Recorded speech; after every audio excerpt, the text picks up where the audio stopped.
جناب محترم علامہ ضیاء اللہ شاہ بخاری صاحب نبی کریم صلی اللہ علیہ وسلم کی ذات مبارک سے ہی شروع کرتے ہیں کہ حضور اکرم کی اپنے وطن سے محبت اور اس حوالے سے جو ہمیں تعلیم ملتی ہیں وہ کیا ہیں، ذرا اس پہ روشنی ڈالیے۔ الحمدللہ رب العالمین والصلاة والسلام علی سید المرسلین وعلی آلہ وصحبہ اجمعین، اما بعد فاعوذ باللہ من الشیطان الرجیم، بسم اللہ الرحمن الرحیم، رب اشرح لی صدری ویسر لی امری واحلل عقدۃ من لسانی یفقہوا قولی۔ عزت مآب جناب رانا صاحب، اللہ آپ کو اور آپ کے ادارہ دن نیوز کو اجر عظیم عطا فرمائے، جزائے خیر عطا فرمائے کہ آج آپ نے 1965 کی اس عظیم جنگ کی یاد کو تازہ کرتے ہوئے اس پروگرام کو ترتیب دیا۔ یقیناً وہ شہداء جنہوں نے اس پاک فوج کے وہ شہداء اور وہ عظیم سپاہی اور وہ عظیم میں سمجھتا ہوں جو ہمارے افیسر تھے ہمارے شہین تھے، انہوں نے جس انداز سے لازوال قربانیوں کی اور لازوال شہادتوں کی ایک مثال پیش کی اور ایک تصویر پیش کی، ایک منظر پیش کیا، میں سمجھتا ہوں وہ ایک لازوال تھا اور بے مثال ان کا کردار تھا، جس کی اللہ کے فضل و کرم سے برکت سے اللہ تعالیٰ نے اس ملک کو محفوظ رکھا اور ہمارا دشمن شرمندہ ہوا اور وہ خاک آلودہ ہوا اس لحاظ سے، اور اللہ تعالیٰ کا یہ جو فرمان ہے وہ ہم نے اپنی آنکھوں سے صادق دیکھا۔ کم من فئۃ قلیلۃ غلبت فئۃ کثیرۃ باذن اللہ،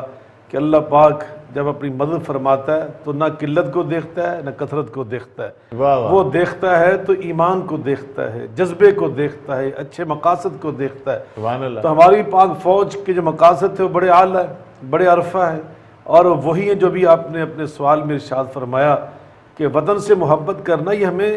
نبی کریم رؤوف الرحیم صلی اللہ علیہ وسلم سے وراثت میں ملا ہے۔ آپ کی جو وراثت ہے شریعت کی، دین کی، ایمان کی، اس میں آپ نے یہ ہمیں بطور وراثت چیز دی ہے کہ آپ اپنے وطن سے محبت کریں۔ نبی کریم علیہ الصلوۃ والسلام کا وطن سے محبت کا جو کردار ہے یہ بڑی تفصیل کے ساتھ، بڑی وضاحت کے ساتھ اس کے قرآن پاک میں بھی اشارے موجود ہیں، احادیث کے اندر بڑی وضاحت سے موجود ہے، اور اللہ اس لیے قرآن پاک میں فرماتے ہیں لَقَدْ كَانَ لَكُمْ فِي رَسُولِ اللَّهِ أُسْوَةٌ حَسَنَةٌ، تمہارے لیے میرے محبوب کی زندگی بہترین نمونہ ہے۔ آپ مکہ معظمہ سے جب ہجرت فرما کر مدینہ منورہ جا رہے ہیں تو اس وقت آپ کا آبائی وطن تو مکہ معظمہ تھا، تو آپ نے حضورہ کے مقام پر رک کر رخ انور دوبارہ مکہ معظمہ کی جانب پھیر کر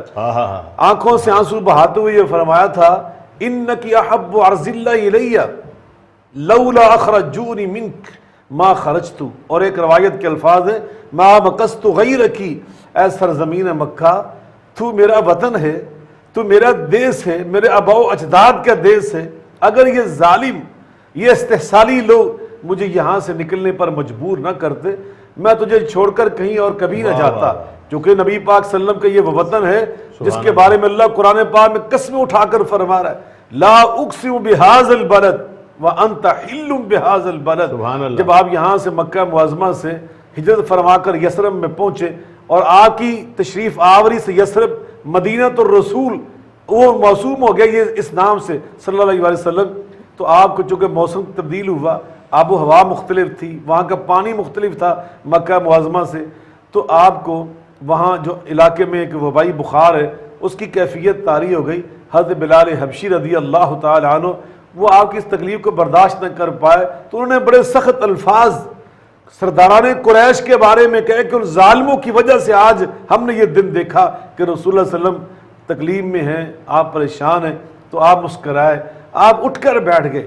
اور آپ نے وطن کی محبت جو ہمیں اس کا سبق دیا وہ کیا ہے، آپ اٹھ کر بیٹھے اور آپ نے نبوت کے ہاتھ اٹھا کر دعا مانگی، بلال کی دل جوئی بھی فرمائی، دلداری بھی فرمائی، اور قیامت تک کے لیے اپنی آنے والی امت کو وطن سے محبت کا سبق بھی یوں دیا۔ آپ فرماتے ہیں اللہم حبب الینا المدینہ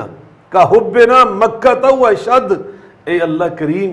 اس مدینے کو ہمارے دلوں میں اسی طرح محبوب بنا دے جیسے تو نے ہمارے وطن جو سابقہ وطن تھا مکہ معظمہ اس کو بنایا تھا، او اشد، بلکہ اب یہ ہماری سرزمین ہے، اب یہ ہمارا دارالحکومت ہے، اب ہماری یہ ریاست ہے، اب ہمارا یہ وطن ہے، تو یا اللہ اس کی محبت شدید تر کر دے۔ تو آپ اندازہ لگائیں نبی پاک صلی اللہ علیہ وسلم پھر مدینے کے لیے دعائیں کیا کرتے تھے، اللہم بارک لنا فی مدینتنا، اللہم بارک لنا فی سائنا وفی مدنا وفی ثمرنا، اللہ ہمارے وطن کو خوشحال بنا دے، اللہ اس کے پھلوں میں برکتیں نازل کر دے، اللہ اس کو بابرکت بنا دے۔ ابھی جیسا کہ آپ فرما رہے تھے، میں معافی چاہوں گا کہ میں نے آپ کو انٹرپٹ کیا، اور میرے لیے خاصا مشکل ترتیب ہوتا آپ ہے چلائیں، آپ ہمارے کیپٹن ہیں تو آپ میں کیپٹن نہیں ہوں، میں تو آپ کا ایک ایسا سپاہی 12واں کھلاڑی ہوں جو پانی لے کر آتا ہے، تولیہ لے کر آتا ہے۔ صاحب زیادہ صاحب کے ماشاءاللہ خوبصورت حصہ میں بھی ہے قبلہ شاہ صاحب کہ ہم مدینے پر ہمارا سب کچھ قربان ہونے کو تیار ہوتا ہے، ہم کہتے ہیں کہ ہمیں اس سے پیارا کچھ ہے ہی نہیں، لیکن اس کے باوجود بھی ایک دھڑکن کے اندر نا ایک چیز سمائی بھی ہوتی ہے کہ اب ہم پاکستان جا رہے ہیں، اپنے وطن جا رہے ہیں، یعنی کہ ایک وہاں رہتے ہوئے یہ سب کچھ کرتے ہوئے بھی اپنے وطن کا جو احساس ہے وہ انتہا سے زیادہ جو ہے وہ محسوس جو ہے وہ ہو رہا ہوتا ہے۔ میں یہ سوچ رہا تھا کہ وطن پہ قربان ہونے والوں کے لیے ہمارے دین نے بھی بہت سارا کچھ کہا ہے، کچھ اس پہ روشن ڈالیے گا۔ یقیناً رانا صاحب ایک بات تو میں یہ عرض کرنا چاہوں گا، ابھی صاحب زیادہ صاحب نے مدینہ منورہ کے بارے میں جو ارشادات نبی پاک صلی اللہ علیہ وسلم کے بیان کیے بڑے خوبصورت ایمان افروز، میں یہ عرض کرنا چاہتا ہوں کہ تاریخ اسلام میں پاکستان یہ واحد ریاست ہے جو مدینہ منورہ کے بعد یعنی پوری اسلامی دنیا کے اندر یہ پاکستان کو اللہ تعالیٰ نے پوری تاریخ اسلام میں یہ اعزاز بخشا ہے کہ یہ ایک نظریے کی بنیاد پر اللہ اور رسول کے نام پر پاکستان کا مطلب کیا، لا الہ الا اللہ کی اساس پہ قائم ہوا ہے۔ اور یہ پاکستان کا اگر معنی نکالا جائے نا عربی میں تو وہ قرآن پاک میں جو اللہ نے بیان کی نا بلدتن طیبتن، ایک تو وہ معنی بنتا ہے اور دوسرا بنتا ہے مدینہ طیبہ، مدینہ طیبہ کا ترجمہ پاکستان بنتا ہے۔ تو یقیناً میں آج عمران خان صاحب کے اس لحاظ سے مبارکباد پیش کرتا ہوں کہ اللہ نے ان کو یہ توفیق دی کہ انہیں پاکستان کے لیے ماڈل اور نمونہ وہ ریاست مدینہ کو قرار دیا۔ تو ہماری کمزوریاں اپنی جگہ پر ہیں، لیکن یہ نعرہ جو ہے پاکستان کا مطلب کیا، لا الہ الا اللہ، یہ جو نعرہ ہے کہ ہمارا ماڈل ہمارا نمونہ وہ ریاست مدینہ ہے، تو یقیناً یہ ایک خوش آئند اور یہ ایک روح پرور اور ایک دل آویز اور ایک ایمان افروز ہے۔ دوسری بات آپ نے جو ابھی ارشاد فرمائی کہ اس وطن کے لیے قربانیاں دینا، اس کے لیے رتبہ شہادت پر فائز ہو جانا، یہ کتنا بڑا اعزاز ہے۔ وہ نبی پاک علیہ الصلوۃ والسلام کے ارشاد گرامی ہے کہ من قتل دون ارضہ و مالہ فہو شہید، جو بندہ اپنے مال و دولت کی حفاظت کرتے ہوئے اپنی عزت آبرو کے تحفظ کے لیے اپنی جان قربان کر دیتا ہے، میں اللہ کا رسول صلی اللہ علیہ وسلم زمان نبوت سے اسے اس بات کی ضمانت دے رہا ہوں کہ وہ رتبہ شہادت پر فیض ہو جاتا ہے۔ اب آپ اندازہ لگائیں کہ یہ ہے ذاتی مال و دولت، یہ ذاتی عزت و آبرو، اور جو شہید ہوتے ہیں پاکستان پر یہ تو وہ پاک باز لوگ ہیں کہ جو پوری قوم کی عزت، پورے ملک اور پوری ریاست کی ناموس، پورے ملک کی دولت، پورے ملک کے مال، اس کے تحفظ کے لیے اپنی جانیں قربان کر رہے ہیں، تو یہ شہید ہیں اور اللہ کی راہ میں رتبہ شہادت پر فیض ہونے والے لوگ ہیں۔ دوسری بات قرآن پاک میں اللہ تعالیٰ نے فرمایا وَلَا تَقُولُوا لِمَن يُقْتَلُ فِي سَبِيلِ اللَّهِ أَمْوَاتٌ، یہ وہ پاک باز ہستیاں ہیں ان کو تم نے مردہ نہیں کہنا، بل احیاء عند ربهم يرزقون، یہ اللہ کے ہاں زندہ و جاوید ہیں،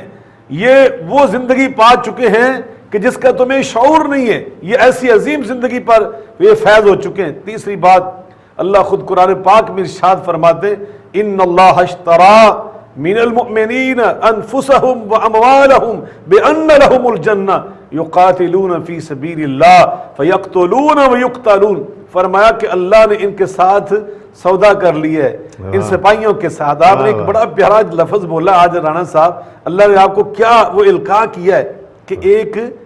ایک اسلامی سپاہی، ایک مسلمان سپاہی، ایک اللہ کی اس ریاست پر قربان ہونے والا سپاہی، اس کا اعزاز اور مقام کیا ہے۔ اللہ تعالیٰ فرما رہے اس کا اعزاز پتہ کہ اللہ تعالیٰ فرما رہے ہیں، فرمایا اس کا اعزاز یہ ہے اس نے میرے ساتھ سودا کیا، اس نے میرے سامنے اپنی جان پیش کر دی، ہم نے اس کے لیے جنت کا دروازہ کھول دیا، ہم نے اس کے لیے جنت کا سودا، اس نے میرے ساتھ جنت حاصل کرنے کا سودا کیا۔ تو یقیناً جو اللہ کی راہ میں قرآن پاک میں اللہ فرماتے ہیں قل ان صلاتی ونسکی ومحیای ومماتی للہ رب العالمین، میری زندگی کا مقصد تیرے دین کی سرفرازی، میں اسی لیے مسلمان، میں اسی لیے نمازی۔ نبی پاک صلی اللہ علیہ وسلم سے پوچھا گیا کہ کون ہوتا ہے مجاہد فی سبیل اللہ، کون ہوتا ہے اسلامی سپاہی، کون ہوتا ہے مسلمان سپاہی؟ تو نبی پاک صلی اللہ علیہ وسلم نے فرمایا کہ وہ نہیں ہوتا یقاتل للذکر، کہ جو اپنا نام اونچا کرنے کے لیے لڑتا ہے، یقاتل للمغنم، مال غنیمت حاصل کرنے کے لیے، جیسے علامہ اقبال نے کہا نا شہادت ہے مقصود و مطلوب مومن، نہ مال غنیمت نہ کشور کشائی۔ یقاتل للمغنم، وہ غنیمت کے لیے نہیں لڑتا، یقاتل حمیتاً، نہ وہ اس لیے لڑتا ہے کہ اس سے تعصب ہے اس کے دل میں، کسبیت اس کے دل میں کسی چیز کی نہیں، وہ کس لیے لڑتا ہے؟ یقاتل لتکون کلمۃ اللہ ہی العلیٰ، وہ اس لیے لڑتا ہے کہ اللہ کا نام بلند ہو جائے، بے شک اللہ کا کلمہ بلند ہو جائے۔ اور اللہ کا کلمہ کیا ہے؟ انصاف۔ اللہ کا کلمہ کیا ہے؟ مساوات۔ اللہ کا کلمہ کیا ہے؟ بندوں کے حق بندوں کو دینا۔ وہ صحابی تھے نا حضرت عامر بن ربیع رضی اللہ تعالیٰ عنہ، وہ گئے نا رستم سے ملنے کے لیے، اللہ اکبر، میں قربان جاؤں ان صحابہ کی شان پر، سادہ سے کپڑے، پھٹی پرانی پیوند شدہ پگڑی سر پر، اور ہاتھ میں نیزہ پکڑا، اور ٹوٹا ہوا جوتا، گدھے کے اوپر بیٹھ کر گئے، اور سامنے گدھے سے جب اترے نا تو انہوں نے وہ جو ہوتا نا ریڈ کیا کہتے ہیں، ریڈ کارپٹ، وہ بچھایا ہوا تھا، تو انہوں نے ہاتھ میں نیزہ پکڑا، وہ تو اسی نیزے کے ساتھ جا رہے ہیں، اور نیزہ جہاں پہ لگتا تھا وہ ان کے کارپٹ میں سوراخ کر دیتا تھا۔ وہ بڑے حیران سے ہوئے، رستم بہت بڑا کمانڈر تھا، خیر جا کے جب بات کی انہوں نے، بیٹھ گئے سامنے جا کر، اور اس نے کہا کہ تم ہمارے علاقے میں کیا لینے آئے ہو؟ ہمارے ملک کو فتح کرنا چاہتے ہو، زمینوں پہ قبضہ کرنا چاہتے ہو، مال چھیننا چاہتے؟ انہوں نے کہا ہرگز ایسا نہیں ہے، ہم اس لیے آئے اخراج العباد من عبادت العباد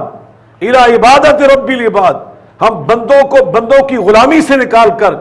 ایک سچے اللہ کے غلام بنانا چاہتے ہیں۔ ہمارا اس کے سوا کوئی اور مقصد نہیں ہے، جو علامہ اقبال نے کہا نا کہ وہ یہ تھا مقصد، نہ مال غنیمت نہ کشور کشائی۔ ہمیں یہ چیزیں نہیں چاہیے، ہم تو اس لیے لڑ رہے ہیں کہ اللہ، تو یقیناً ایک مسلمان سپاہی اس کی عظمت یہ ہوتی ہے، وہ لڑتا ہے تو اللہ کے لیے، وہ جیتا ہے تو اللہ کے لیے، وہ سرحد پہ کھڑا ہوتا ہے تو اللہ کے لیے، وہ رات مورچے میں سوتا ہے سانپوں کے ساتھ، بچھوؤں کے ساتھ، اللہ کے لیے۔ آپ سے ذرا ہمارے کیا جذبات ہونے چاہیے ان کے لیے؟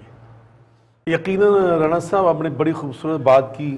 جو ہمارے رکھوالے ہیں، ہماری پاک فوج ہے، ایک فوجی جس کو ہم سپاہی کہہ رہے ہیں اس وقت، ہماری عام اصطلاح میں ان کو ہم فوجی کہتے ہیں، فوجیوں کے ساتھ محبت کرنا یہ رسول اللہ صلی اللہ علیہ وسلم کی سنت مبارکہ ہے۔ ہاں میں بھی یہی چاہتا ہوں، اور نبی صلی اللہ علیہ وسلم خود سپاہ سالار اعظم تھے، اس کائنات میں سب سے بڑے جرنیل کا نام محمد الرسول اللہ صلی اللہ علیہ وسلم ہے، آپ سے بڑھ کر جرنیل کون تھے؟ اور آپ نے غزوہ بدر میں جتنے غزوات ہوئے ان میں آپ خود کمانڈر تھے، آپ خود اس میں چیف تھے، آپ سربراہ تھے اپنی فوج کے، تو یقیناً جو آج ہمارا جرنیل ہوتا ہے وہ نبی پاک صلی اللہ علیہ وسلم کا متبع ہوتا ہے، وہ رسول اللہ صلی اللہ علیہ وسلم کا جانشین ہوتا ہے اس لحاظ سے۔ اسی لیے ہماری پاک فوج ہماری محبتوں کی حقدار ہے کہ انہوں نے ایک تو نبی پاک صلی اللہ علیہ وسلم کی سنت کے تسلسل کو زندہ رکھا ہے، نبی پاک صلی اللہ علیہ وسلم کی اس اسوہ مبارکہ کو زندہ رکھا ہے۔ تیسری بات، یہ ہماری ریاست کے رکھوالے ہیں، جس ریاست کا نعرہ ہی پاکستان کا مطلب کیا، لا الہ الا اللہ، جہاں پہ اقلیتوں کو بھی تحفظ دیا جاتا ہے، ان کے حقوق کا خیال رکھا جاتا ہے، انہیں بندوں کی غلامی اور استحصال سے محفوظ رکھا جاتا ہے۔ اس لیے، اور چوتھی بات یہ ہے،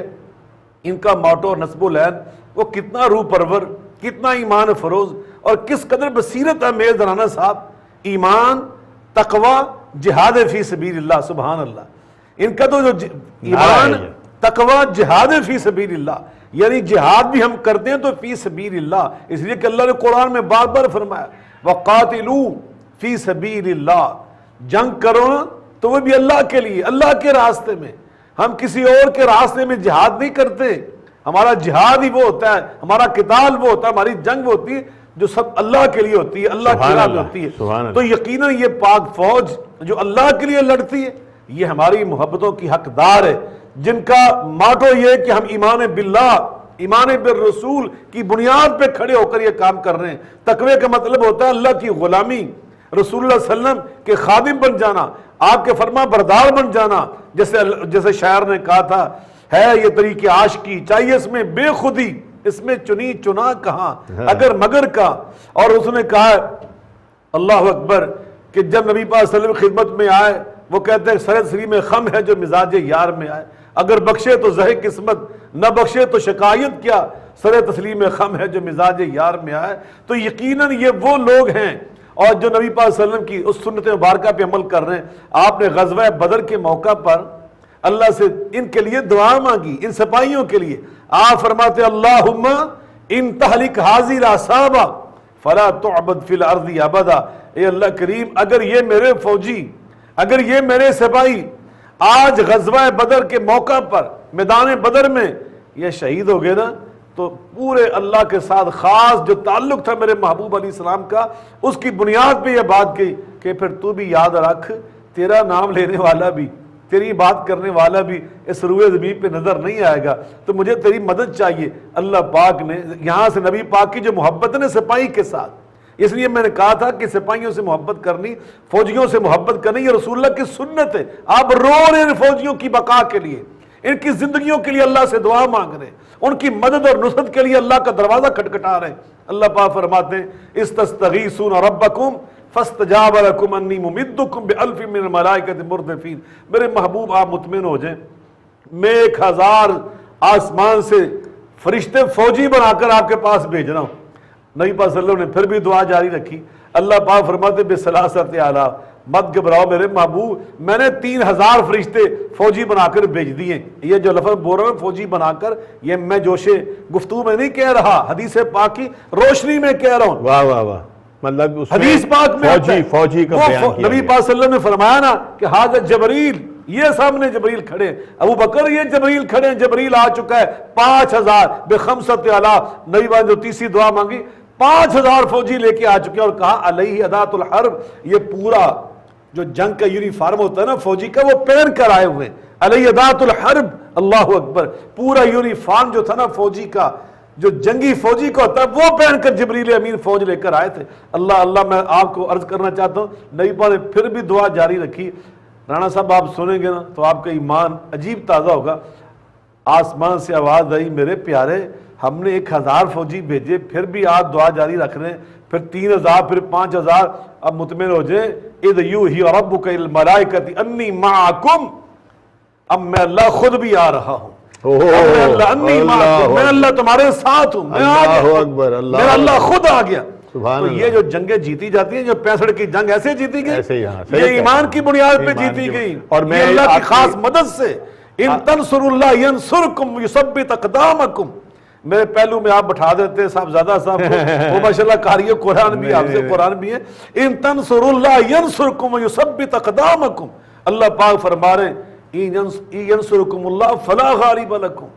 جب اللہ کی مدد آ جاتی ہے نا تو پھر تمہارے دشمن تم پہ کبھی غالب نہیں آ سکتے۔ دیکھیں وہ 6 ستمبر کو بطور ایک فاتح کے منانا چاہیے، یا ان شہیدوں کو یاد رکھنا چاہیے کہ جن کی شہادت کی وجہ سے ہمیں یہ جو ہے اتنا بڑا دن جو ہے، یہ اتنی بڑی فتح جو ہے وہ ممکن ہوئی، اس کو کس طرح منانا چاہیے؟ بلا شبہ رانا صاحب میں یہ سمجھتا ہوں کہ یہ 6 ستمبر 1965 کا جو دن ہے، یہ ہمیں بہت دینی اسباق اور ایمانی دروس یاد کرواتا ہے، جو بحیثیت ایک مسلمان ان کو یاد رکھنا ہماری ایمانی، قومی، ملی ذمہ داریوں میں شامل ہوتا ہے۔ سب سے پہلی بات ہمیں یہ یاد دلاتا ہے کہ اعتماد ہمیں کرنا تو اللہ پر، وَمَن يَتَوَكَّلْ عَلَى اللَّهِ فَهُوَ حَسْبُهُ، فرمایا وَعَلَى اللَّهِ فَلْيَتَوَكَّلِ الْمُتَوَكِّلُونَ۔ ہمیں بھروسہ، اعتماد، توکل اپنے اللہ پہ کرنا چاہیے۔ علامہ اقبال رحمۃ اللہ علیہ نے کیا فرمایا تھا؟ زندہ قوت تھی جہاں میں یہی توحید کبھی، آج کیا فقط ایک مسئلہ علم کلام، روشن اس ذوق سے اگر ظلمت کردار نہ ہو تو مسلمان سے پوشیدہ ہے مسلمان کا مقام۔ اے میرے سپاہ میں نے تیری سپاہ دیکھی ہے، کل ہو اللہ کی شمشیر سے خالی ہے نیام۔ کل ہو اللہ والی شمشیر یہ اس وقت ہمارے ہاتھ میں تھی، اور انشاءاللہ ہم نے ہمیشہ اس کو تھامے رکھنا ہے، یہی ہمارا اعتماد ہے، یہی ہمارا توکل ہے۔ دوسری بات، یقیناً وہ جو شہداء ہیں، شہداء کو یاد رکھنا اپنی دعاؤں میں، اور ان کے بچوں کو، اب تو ماشاءاللہ وہ بچے 1965 کے وہ جوان ہو چکے ہیں، پتہ نہیں وہ کتنے ماشاءاللہ اللہ کو بڑھتے عطا کیے ہیں، تو یقیناً ان سے محبت کرنا سے جو ہے اس وقت ہوتے ہوئے ہمارے نوجوان یقیناً اس وقت وہ جو ہمارے مطلب چھوٹی چھوٹی ہیں ان کے چھوٹے چھوٹے بچے ہیں، تسلسل چل رہا ہے، تسلسل اس ملک کی حفاظت کے لیے۔ اور ابھی آپ نے بڑا پیارا جملہ بولا تھا اپنے انٹرو میں کہ اس وقت جو ہماری نظریاتی سرحدیں ہیں ان کی حفاظت کے لیے بھی یہ سوشل میڈیا کے آنے کے بعد ہمیں ایک جنگ یہ بھی لڑنا پڑ رہی ہے، اور اس کے تحفظ کے لیے بھی ہمارا یہ ادارہ جس انداز سے قربانیاں پیش کر رہا ہے، میں یہ سمجھتا ہوں وہ ہمارے خراج تحسین کے حقدار ہیں، وہ ہماری دعاؤں کے مستحق ہیں۔ ہم ان سے دل کی گہرائیوں سے محبت کریں اور ان کے لیے دعائیں کریں۔ تیسری بات، نبی پاک صلی اللہ علیہ وسلم فرمایا جب تمہارے سپاہی سرحدوں پہ ہوتے ہیں نا تو گھر ان کے خالی ہوتے ہیں، بعض اوقات مرد نہیں ہوتے، خواتین ہوتی وہاں پر۔ میں قربان جو نبی پاک نے ہمیں کیا تعلیم دی۔ رانا صاحب میں حدیث کے آخری الفاظ سناتا ہوں، آپ کی آنکھیں بھیگ جائیں گی۔ آقا فرماتے ہیں جو سپاہیوں کی بیویاں ہوتی ہیں کا حرمت امہاتکم، ان کی حرمت و عزت و ناموس تمہارے لیے پیچھے رہنے والوں ایسے ہیں جیسی تمہاری مائیں ہوتی ہیں۔ تو ان سپاہیوں کی جو بیویاں وہ ہماری مائیں ہیں، یہ ہمیں سبق دیا گیا۔ اور چوتھی بات، نبی کریم علیہ الصلوۃ والسلام نے ہمیں جو تعلیم دی ہے وہ تعلیم کتنی پاکیزہ ہے۔ آپ اندازہ لگائیں، رانا صاحب جذبہ شہادت کا شوق، وطن سے محبت اور اس کے دفاع کا شوق، ایم عالم کی جو باتیں ہم نے پڑھی ہیں، عنایت اللہ کی اللہ قبر کو جنت کا باغیچہ بنا دے، طارق اسماعیل ساگر کو اللہ لمبی زندگی عطا کر دے۔ ان لوگوں نے ہمیں جو جذبہ محبت ہمارے دلوں میں پیدا کر دیا، نوجوانوں کے دلوں میں سمجھتا ہوں وہ کمال ہے۔ ایم عالم کی جو داستانیں ہمیں سنائی ہیں کہ جس نے ایک معمولی اس دور کے جہاز، جو جنگی جہاز اس کے ذریعے کتنے ان کے جنگی جہازوں کو وہ جہنم میں بھیجا، ان کے پائلٹوں کو اور کو تباہ کر دیا۔ تو یقیناً یہ ساری باتیں، اور ایک آخری بات بڑی میں اہم سنانا چاہتا ہوں رانا صاحب، آپ حیران ہوں گے کہ ہمارے نیک والدین جو ہوتے ہیں وہ بھی اللہ کی نعمت ہوتے ہیں۔ 1965 کی جنگ کے لیے یہاں پہ جنگی فنڈ کا ایک مرکز قائم کیا لاہور کے اندر۔ تو میرے والد گرامی رحمۃ اللہ علیہ، مجھے اس وقت میں 2.5 سال کا تھا، میرے بڑے بھائی جو مجھ سے تھے وہ اس وقت 4 سال کے تھے، جو ان سے بڑے تھے وہ 6 سال کے تھے۔ تو میرے والدین نے، میری والدہ محترمہ اپنے ہاتھوں سے رینجر کی وردی اپنے ہاتھوں سے سی کر وہ ہمارے گھروں میں ہمارے پہنا کر والد صاحب یہاں ہمیں لے کر آئے، یہاں پیسے بھی آ کے جمع کروائے، اور ہم تینوں کو انہیں پیش کر دیا کہ میرے پاس یہ 3 بیٹے ہیں، بے شک یہ کم سن ہیں لیکن ملک کے دفاع کے لیے میں نے بھی پیش کر رہا ہوں۔ سبحان اللہ۔ تو اس وقت جو اخبار تھے انہوں نے وہ پہلے صفحے پر ہماری وہ تصویریں شائع کی، لیکن میں سمجھتا ہوں یہ والدین جو نیک ہیں وہ ہمیں یہی سبق دیتے ہیں۔ اور پاکستان کا ہر والد،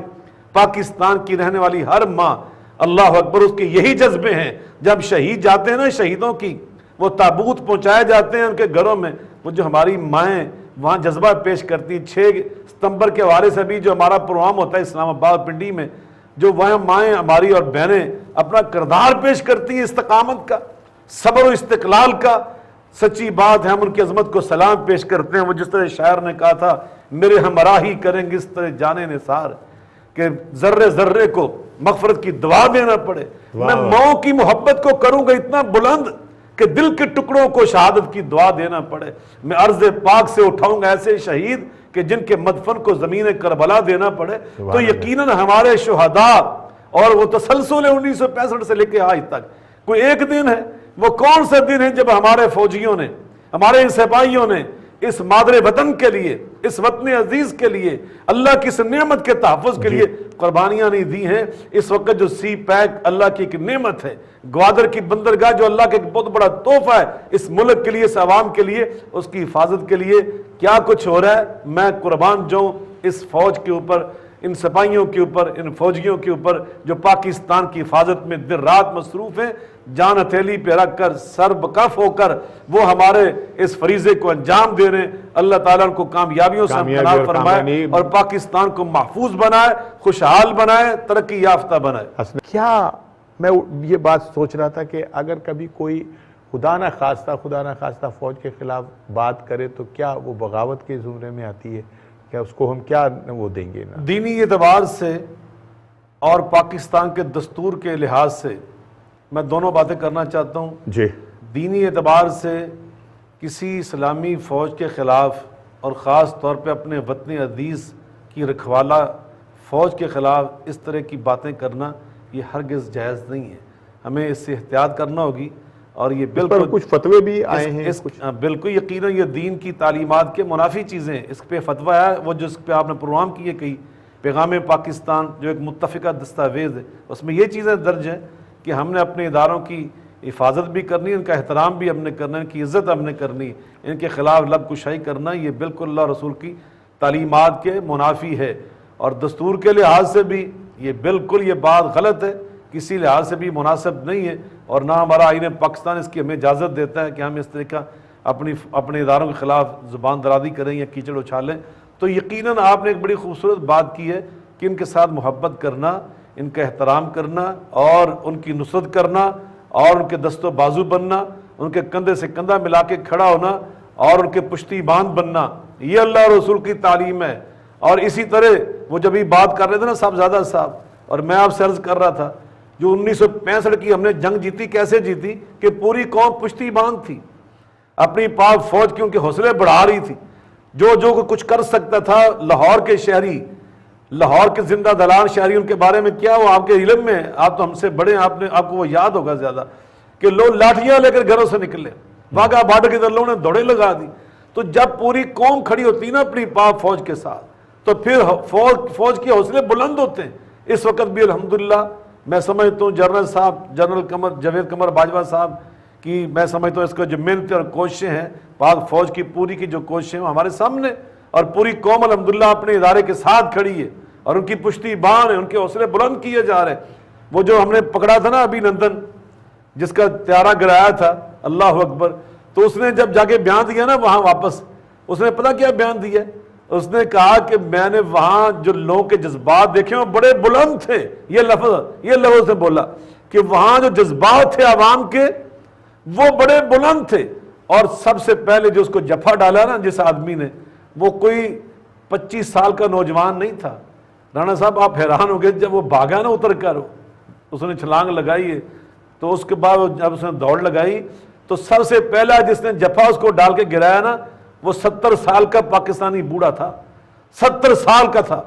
تو الحمدللہ جس قوم کے 70 سال کے بزرگ جو ہیں اتنے جذبے والے، اتنے حوصلے والے، وہاں کے نوجوانوں کا حال کیا ہوگا؟ انشاءاللہ